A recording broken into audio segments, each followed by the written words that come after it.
Anyways, you know, we just got done with this whole me series thing. And, I learned a lot, and I hope you guys did too. Because, making this video, it had to incorporate a lot of you guys. And, we had to work together to do it. And I know, like, Uncle Don when he did the, do you guys remember that part? I had to convince him to do it. But then, you know what? It turned out so great, and it was such a blessing to have him in there. And it was, the thing is, the whole me series, it kind of got me to thinking. And it kind of got me to thinking that I need people around me to make me better. Does that make sense? I need people around me to make me the best version that God wants me to be. And the thing is, we need to reach out. And we need to reach out so that we can grow. And something that's amazing about the Gospels, the stories of Jesus, Matthew, Mark, Luke, and John, is that we see and we learn as we read it that a lot of people that weren't like Jesus, like Jesus. And a lot of people that, and Jesus liked them too. And that's the thing. The thing is, the people that weren't like Jesus, and Jesus liked the people who weren't like him. And story after story in the Bible, we see this as a truth. And as we see this, Jesus showed us exactly what we need to do in order for us to reach out and grow. And he showed us from his initial followers. And he showed us as his ministry started. And as he started to do God's work, and as he started to minister to people, and as he started to show the revelation, and as he started to do these things, he reached out. And the people around him grew. We're going to talk about two passages today. And the first one isn't in your insert, but it is up on the PowerPoint. And it's actually one verse, but I'm going to talk to you guys around that verse a little bit. And this is the first time when Matthew interacted with Jesus. And this is the first time where they got to talk and Jesus approached Matthew. And this is how it goes. Matthew 9, verse 9. And he says this: as Jesus was walking along, he saw a man called Matthew sitting at a tax booth. Okay, and I'm going to pause right there, because this is why this story is so intriguing. Because in Rome, what happened was, Rome sold the rights to tax people in different provinces. Okay?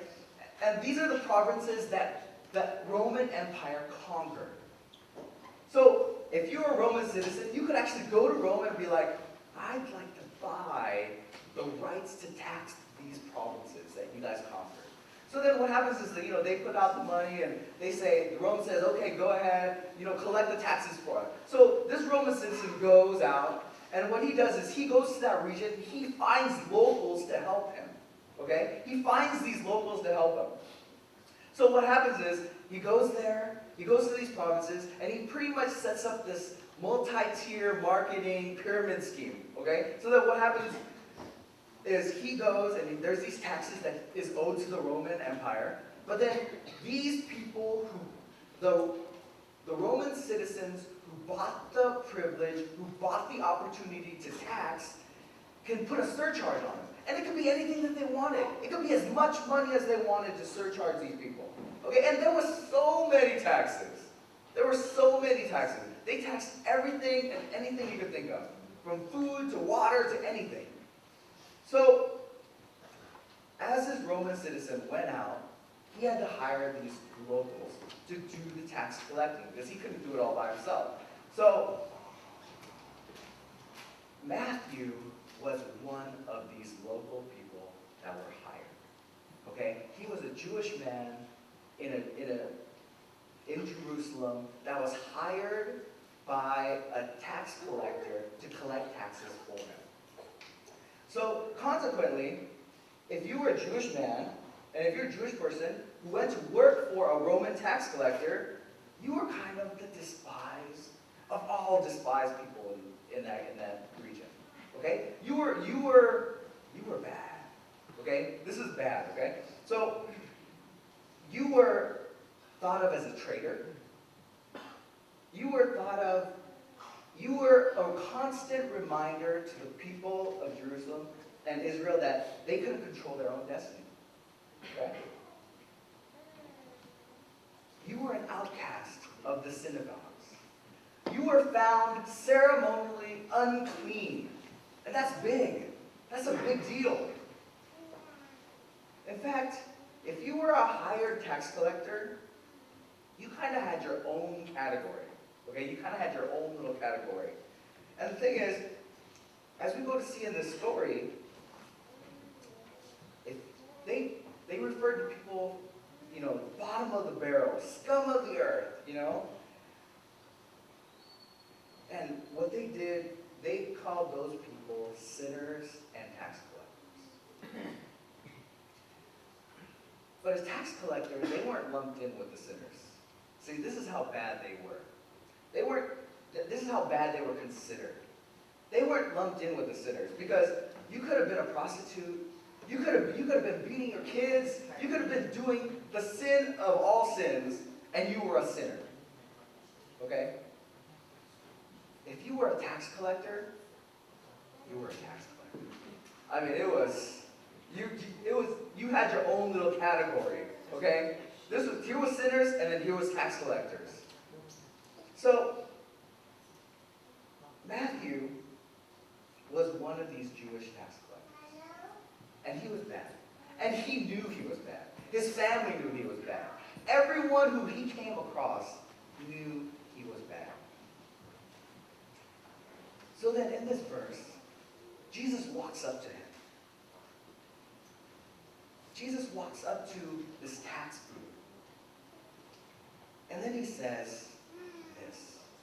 He says, "Follow me. Follow me." Now, when Jesus is walking, when he's traveling, he has his disciples behind him. Did you guys imagine this? Okay, so he has kind of like this entourage, right?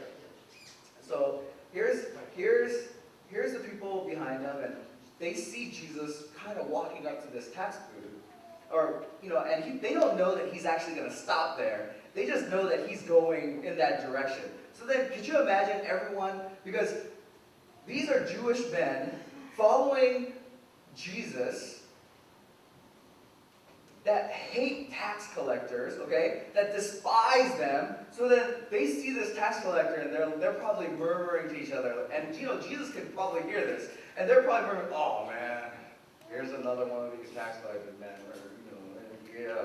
It's like that, right? It's kind of like, man, I wish I could just take it out on them. They do so much wrong in this society, and I can't believe they're just traitors and things like that, right? So here's this entourage, and with Jesus in front, and then Jesus is walking up, and he stops there, and he says, "Follow me." And then I can imagine like Peter in the back is like, "Whoa, whoa, whoa, whoa! What did he just say?" And he's looking at the other disciples. "What did he just say?" And then Jesus kind of says, I can imagine Jesus saying, "I just asked him to follow us. Right? I just asked him to follow us, to join us." And then I can imagine like John. Here's John, okay? He's there and he's like, Jesus, come on. He's kind of takes him aside and he's like, we gotta talk about this. And so he has Jesus there and it's like this, and he's like, my brothers and I, we had a legitimate fishing business going on. I had parents, and I had my father and all this stuff. And what I did was I dropped everything. And I came to follow you. So, can you imagine? I can't tell my dad that I dropped everything to follow you, and then now we're going to be hanging out with, this guy, right? So he's like, "Come on, Jesus, if you're going to say something, or if you're going to talk to this guy, why don't you tell him all the bad things that he's doing? Give him a list of things, right? Give him a list of things that he did bad, right?" Jesus, what did he do? He turned around and he went back to Matthew and he said, Matthew, will you follow me? And then, John's thinking, man, I can't believe it. Because if Jesus asked him to follow him, then that means we got to hang out with him, right? That means he's going to be in our group. That means we got to be with him. That's kind of a problem, right? That's what they're thinking. That's what all these disciples are thinking.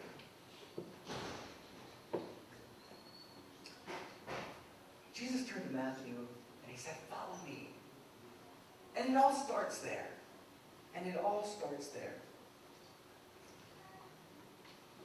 You see, Jesus kept on reaching out to people that weren't like him. Because as you read through and as you read past this verse, you find out that Matthew got up and dropped everything and followed him. And then what happened was, they went to Matthew's house for dinner. And Matthew threw him a party. Okay, Matthew threw Jesus a party. And Jesus was there, the disciples were there. But who else do you think was at this party? Tax collectors and sinners. That's right. When you guys throw a party, you guys have your friends. Well, Matthew's friends were tax collectors and sinners. So that's who he invited to his party, right? So Jesus is sitting there, his disciples are sitting there amongst these tax collectors and sinners. The bottom of the barrel, the scum of the earth, right? That's what they were considered. They're sitting there with them, and the Pharisees, who were people like Jesus, right? They were considered the people who were doing the law, who were doing things right, were the good people of society. So here's the Pharisees, and in verse 11, this is what the Pharisees say. Why does your teacher eat with tax collectors and sinners? So they started questioning. They started questioning Jesus' behavior. Now, the thing is, when you reach out, if you reach out to people that are not like you, who's going to talk? The people that are like you are going to talk about you. Right? And that's kind of what keeps us from doing it, isn't it? That's what keeps us from reaching out. But the thing we have to understand is, if we don't reach out, we'll never do it. We'll never become the means that God has. We'll never become that best version.